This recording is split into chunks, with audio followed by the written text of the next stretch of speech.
De toutes les erreurs et stratégies commises jusqu'ici par Israël, il y en a une qui risque de lui être fatale. Celle de voir à travers le Liban un exutoire à sa rage destructrice, à sa folie mortifère, à ses craintes de régime funambulesque vacillant sans cesse sur ses bases, puisque planté là où il ne fallait pas.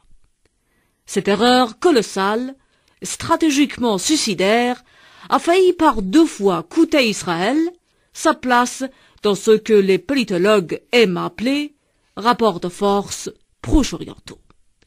Une première fois, en l'an 2000, quand Tel Aviv a fini au bout de 18 ans de stérile occupation à prendre honteusement la poudre des scampettes, à déguerpir du sud du Liban, et une seconde fois en 2006, lorsque ce même Israël a tenté de mesurer ses forces virtuelles à la puissance de feu du Hezbollah, avant d'en sortir vaincu, contrit, ridiculisé aux yeux de la planète Terre. On croyait ces 2 mémorables leçons suffisamment édifiantes pour que le régime sioniste mette la pédale douce, pour qu'il comprenne une bonne fois pour toutes que la pyromanie est un vice avant tout autodestructeur, que la cultiver dans une région assise sur un baril de poudre risque de provoquer l'irréparable. Mais on avait tort. Aux cérémonies d'investiture de nouveaux chefs d'état-major sionistes, le dénommé Benny Gantz, le ministre de la guerre Ehud Barak, a menacé d'envahir à nouveau le Liban, d'envoyer ses hordes à l'assaut de sa souveraineté, de le dépouiller de ses forces vives, de le vampiriser.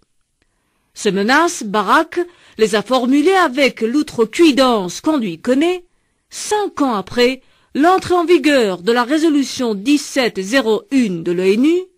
un texte que lui et son armée n'ont cessé de malmener tant ont été multiples les violations qu'ils ont commises à son encontre. Des violations que ni le Liban, ni la résistance qui la caractérise n'auront aucune raison de tolérer si elles dépassent un certain seuil. Si Israël attaque de nouveau le Liban, les Moudjahidines doivent se tenir prêts car ils pourraient recevoir l'ordre de libérer la Galilée, vient de lancer l'intention d'Israël, Nasrallah. Et on sait bien que ni le chef du Hezbollah, ni aucun autre Libanais, un tant soit peu animé par l'amour de sa patrie, ne se paie de mots. Et heureusement, puisque si jamais le pays du Cèdre venait à être pris pour cible d'une offensive armée de régime sioniste, ce ne serait de mots, de grabuges, de bisbilles dont on aurait besoin, mais d'actes et de vrais.